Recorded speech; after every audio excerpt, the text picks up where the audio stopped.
प्रियो, बाइबल में से भजन की पुस्तक को निकाल लें। भजन 121 1 से, मैं अपनी आंखें पर्वतों की ओर लगाऊंगा, मुझे सहायता कहाँ से मिलेगी। मुझे सहायता यहोवा की ओर से मिलती है, जो आकाश और पृथ्वी का करता है।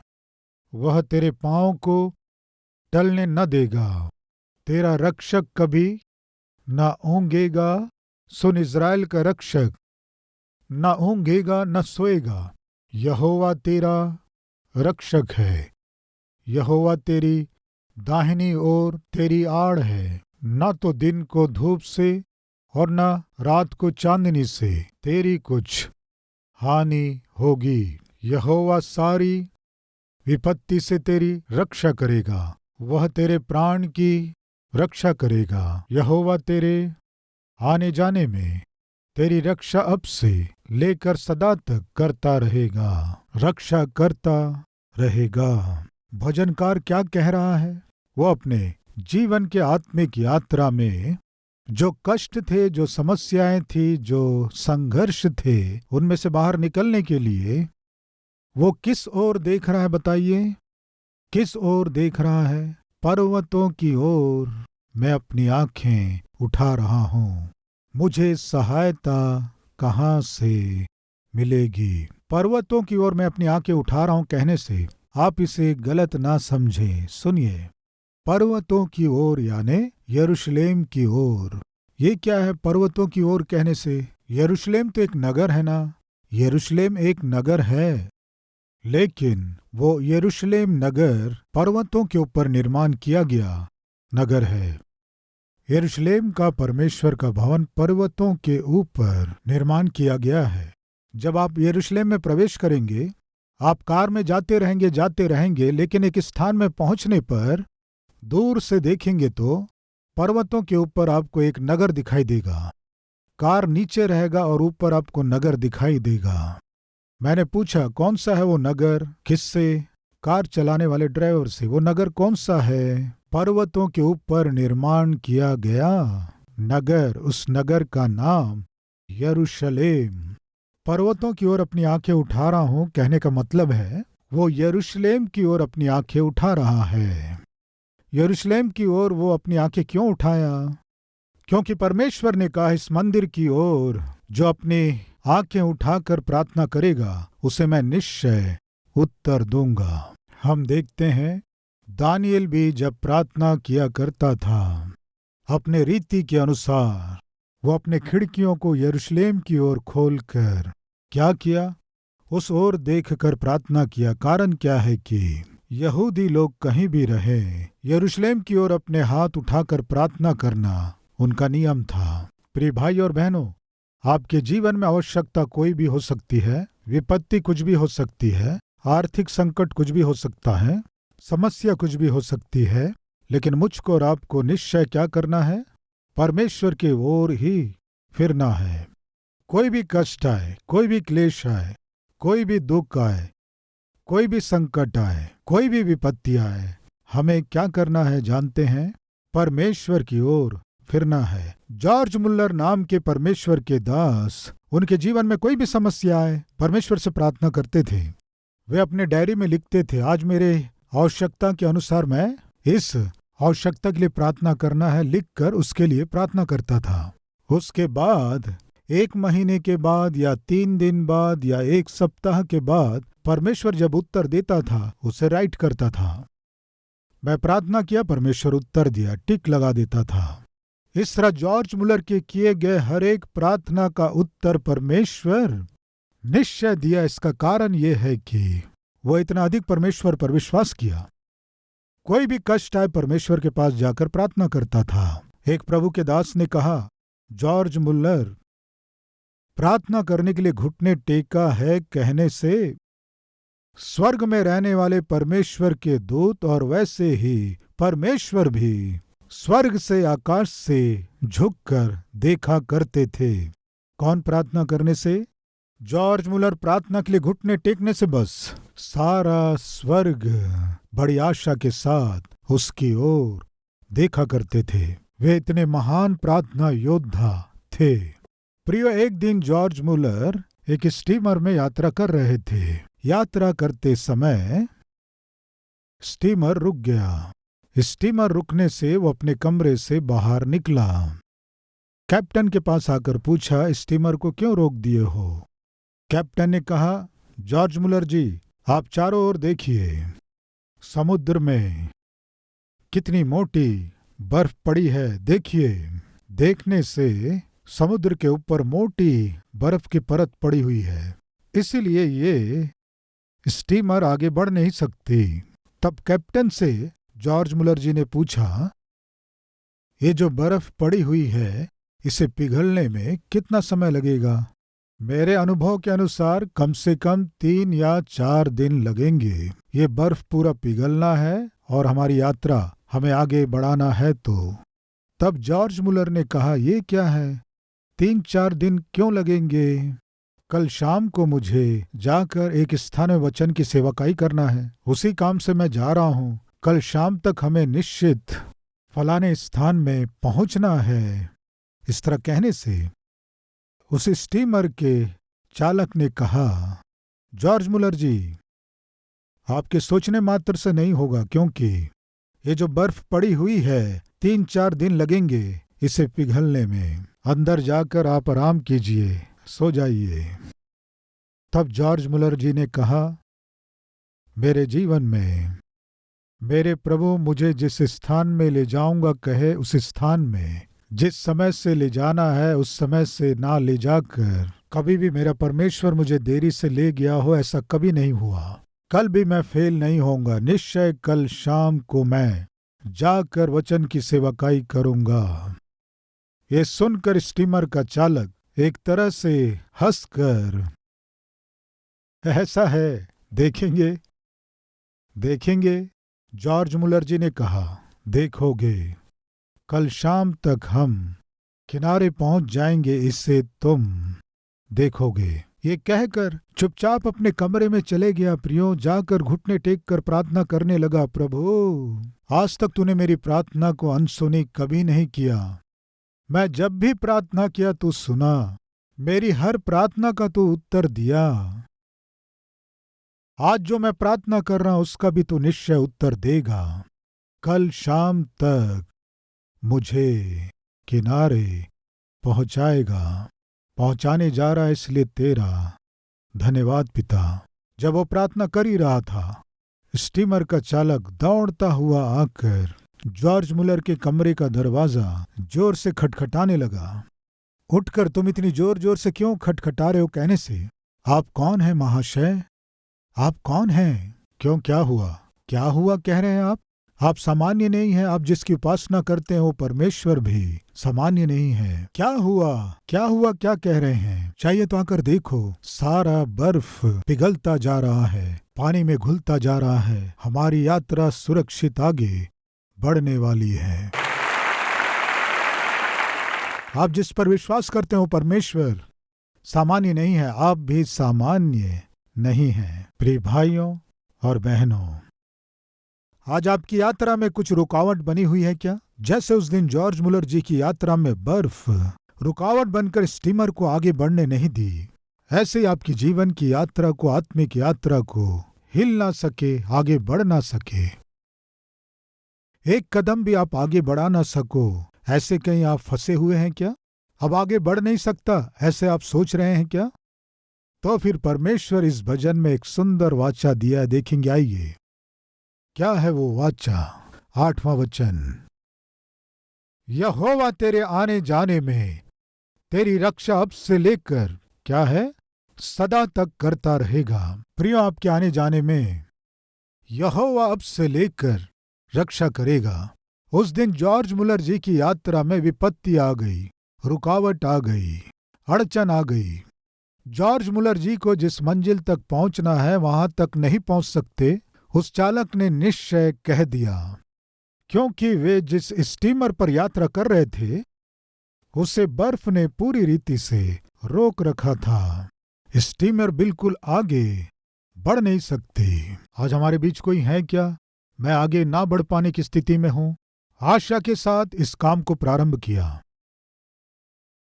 आशा के साथ इस निर्माण को प्रारंभ किया, आशा के साथ इस प्रक्रिया को शुरू किया। मैं सोचा निश्चय आगे बढ़ूंगा, मैं सोचा निश्चय अपने मंजिल तक पहुंच जाऊंगा, मैं सोचा निश्चय इसके द्वारा लाभ कमाऊंगा। लेकिन अचानक परिस्थितियां मुझे बहुत ही विचलित कर दिए, मुझे बांध कर रख दिए, मुझे परेशान कर दिए।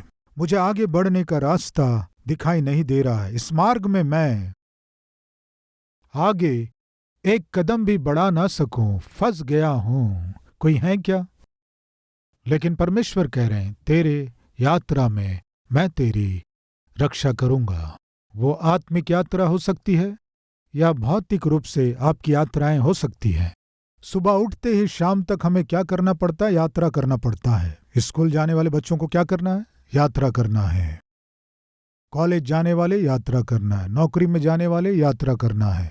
मेरे जैसे सेवा करने वाले सेवक को यात्रा करना है। आज सुबह से लेकर शाम तक हमारा जीवन यात्राओं से जुड़ा हुआ है। इसलिए आज प्रिय भाई और बहन, परमेश्वर हमसे प्रतिज्ञा कर रहे हैं। वो क्या है कि मैं तेरे आने और जाने में रक्षा करूंगा। प्रिय भाइयों और बहनों, जब हम कार में जाते हैं, बस में जाते हैं, सड़क में बहुत सी दुर्घटनाएं होकर खून से लथपथ पड़े हुए लोगों को हम देखते हैं। आप में से कितने लोग एक्सीडेंट देखे हैं? अगर देखे हैं तो अपना हाथ दिखाएंगे। रोड में एक्सीडेंट होकर एक आदमी पड़ा था, मैं देखा कह रहे हैं ना। उस स्थिति में किसी और ने आपको क्यों नहीं देखा? कारण बताइए। यदि आप सुरक्षित हैं तो ये परमेश्वर की सुरक्षा है। कृपया ध्यान दीजिए, कुछ वीडियोस आपको दिखा रहे हैं।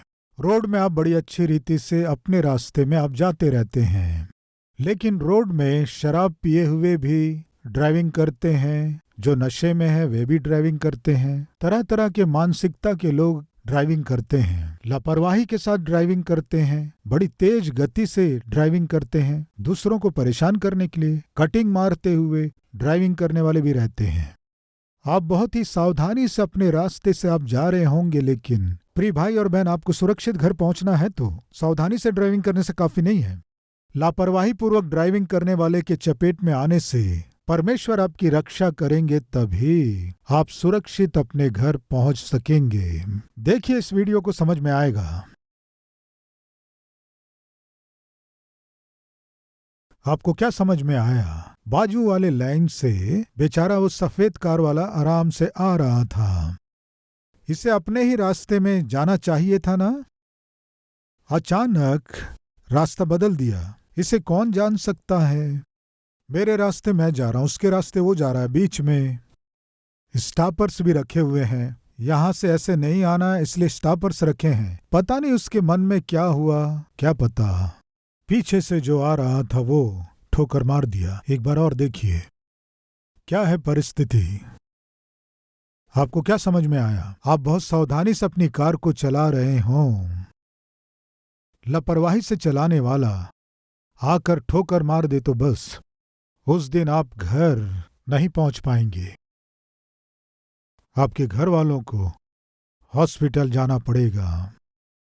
ऐसे ना होकर आज मैं और आप जीवित हैं तो इसका कारण जानते हैं। आप प्रार्थना करें या ना करें, प्रभु अपने अनुग्रह से पिछले सारी यात्राओं में परमेश्वर ने हमारी रक्षा की।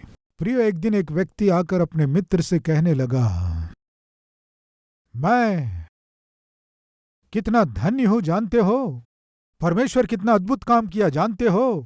ये कहते हुए वो परमेश्वर के महान अद्भुत काम के विषय में बताने लगा। क्या हुआ? जब मैं कार में जा रहा था, दुर्घटना हो गई। कार पूरी पलट गई, कार चूर चूर हो गई। मुझे केवल थोड़ा हाथों में, घुटनों में चोट लगी है, बस।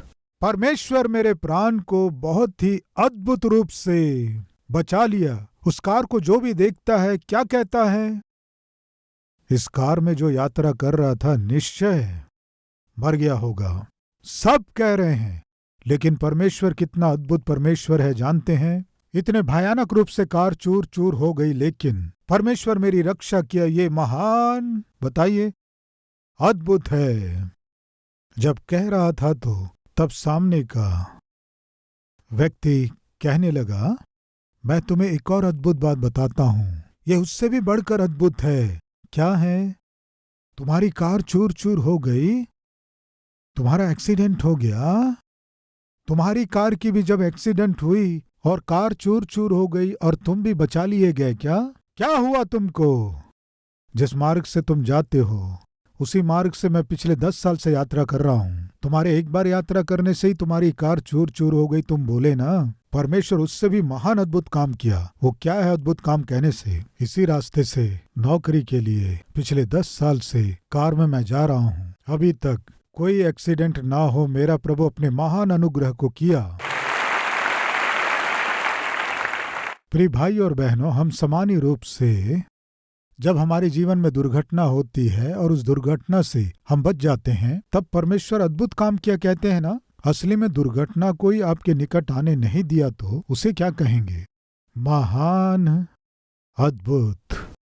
पिछले समय में हमने जो यात्राएं की, कोई एक्सीडेंट नहीं होने दिया है तो परमेश्वर आपके प्रति महान अनुग्रह को किया है।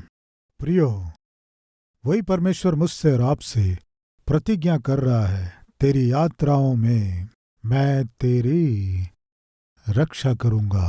परमेश्वर हमारी रक्षा किस तरह करने जा रहा है, इस भजन के द्वारा आपसे बांटना है, आशा करते हुए इस भजन को मैं आपसे पढ़वाया। हमारे जीवन में आवश्यकताएं रहेंगी, आर्थिक तंगी रहेगी, संकट आएंगे, विपत्ति आएगी और कई बार बीमारियां भी आएंगी। लेकिन प्रिय भाई और बहन, भजनकार कह रहा है, मैं अपनी आंखें पर्वतों की ओर उठा रहा हूं, क्योंकि मेरी सहायता वहीं से आएगी। यानी इन दिनों में आपके जीवन में कोई भी विपत्ति आए, कोई भी अपमानजनक स्थिति आ जाए, कैसी भी आर्थिक तंगी हो, कोई भी बीमारी की समस्या हो, मुझको और आपको जो करना है वो एकमात्र काम क्या है बताइए? परमेश्वर की ओर अपनी आंखों को उठाना है। निर्गमन 14 अध्याय उसका 2 वचन, इस्राएलियों को आज्ञा दे कि वे लौटकर मिगदोल और समुद्र के बीच पी हाहिरोत के सम्मुख बाल सपोन के सामने अपने डेरे खड़े करे। उसी के सामने समुद्र के तट पर डेरे खड़े करे।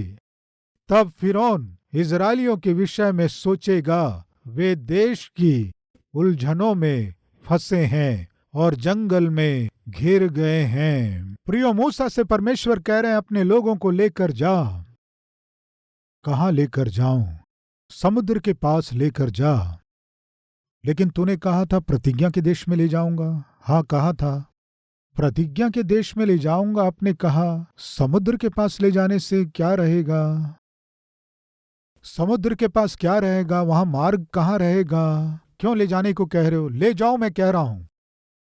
ठीक है प्रियो, सारी इजरायली प्रजा को मूसा उस समुद्र के पास लेकर गया।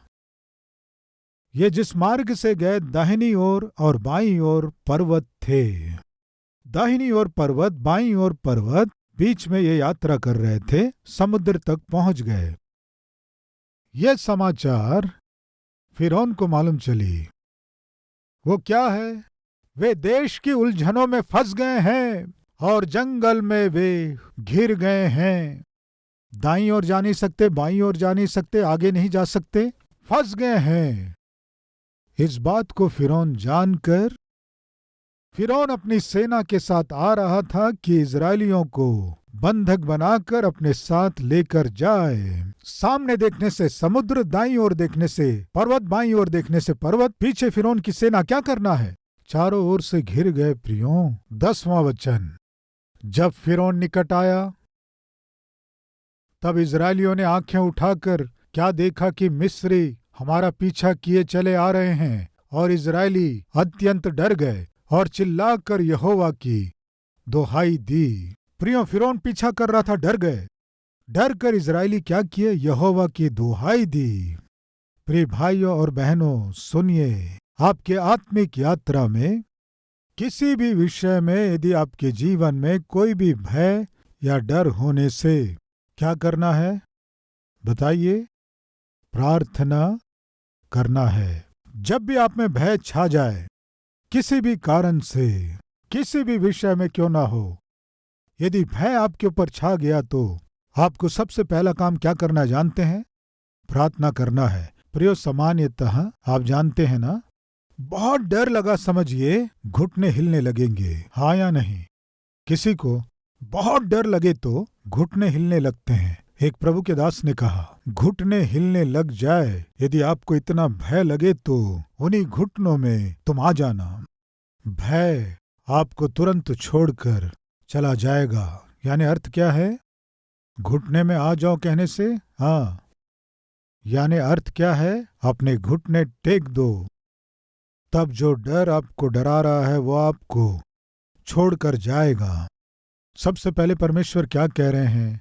तुम्हारे आने जाने में मैं तुम्हारी रक्षा करूंगा, तुम्हारी यात्रा में रक्षा करूंगा। इजरायली जब यात्रा में आगे बढ़ रहे थे, उनके जीवन में क्या हुआ जानते हैं?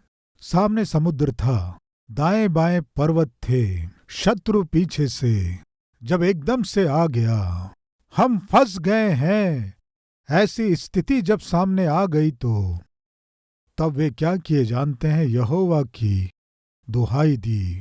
फिर से कह रहा हूं, इस संदेश को सुनने वाले प्रिय भाई और बहन, हमारे आगे जितने दिन हैं, सप्ताह हैं और महीने हैं, या परमेश्वर हमें जितने समय की आयु देगा, ये आयु समाप्त होते तक हमारे जीवन में संघर्ष रहेंगे, विपत्ति संकट रहेंगे, समस्याएं रहेंगी, परीक्षाएं रहेंगी, दुख संकट रहेगा, बीमारियां रहेंगी, तकलीफें मुसीबतें रहेंगी। ये सब नहीं रहेंगे। यदि आपको सिखाए तो विश्वास मत करना, बिल्कुल झूठ है। ये सब रहेंगे, लेकिन इन सब के बीच परमेश्वर आपके संग रहेगा। इस सत्य को आप ना भूलें।